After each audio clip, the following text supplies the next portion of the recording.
మా ఊరి వెంకటేశ్వర స్వామి టెంపుల్ ధ్వజస్తంభ ప్రతిష్టాపన కార్యక్రమంలో నేను లేను అని చిన్న గిల్ట్ ఉన్నాను, అంటే చూడలేకపోయాను అని చెప్పేసి. ఎందుకంటే ఇది కొన్ని వందల సంవత్సరాలకు ఒకసారి చేస్తారు కదా ఏ గుళ్ళో అయినా కూడా. సో లేనని చిన్న గిల్ట్ ఉండేది. బట్ 1 మంత్ గ్యాప్తోని మా ఊరి హనుమాన్ టెంపుల్లో ధ్వజస్తంభ ప్రతిష్టాపన చేశారనమాట. సో ఇది డే 1లో యజ్ఞోపవీతము, అట్లాగే జలోపవీతము, ధ్వజస్తంభ ప్రతిష్టాపనతో పాటు నవగ్రహ ప్రతిష్టాపన చేశారనమాట. సో దానికోసం ఇదంతా చేస్తున్నారు. యజ్ఞోపవీతము, జలోపవీతము రెండు ఒకే రోజు చేశారు. డే టైంలోనేమో యజ్ఞోపవీతము అండ్ ఇక్కడ జలోపవీతం జరుగుతుంది. సో అదన్నమాట.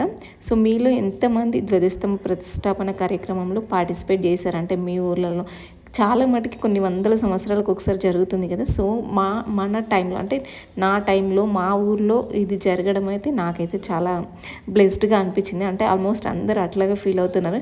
అంటే మనం చూడలేం కదా, ప్రతి ఒక్కరము కూడా ఇక్కడ పార్టిసిపేట్ చేస్తున్నాము. అంటే ధ్వజస్తంభానికి అభిషేకం కానీ ప్రతి ఒక్కటి కూడా మనం పార్టిసిపేట్ చేస్తున్నాం కాబట్టి అది ఎవరికూ కూడా అదృష్టం రాదు. మాకు వచ్చినందుకైతే మేము చాలా హ్యాపీగా ఫీల్ అవుతున్నాము. And thank you for watching. Stay tuned for more videos. Swapna Saira. Do subscribe.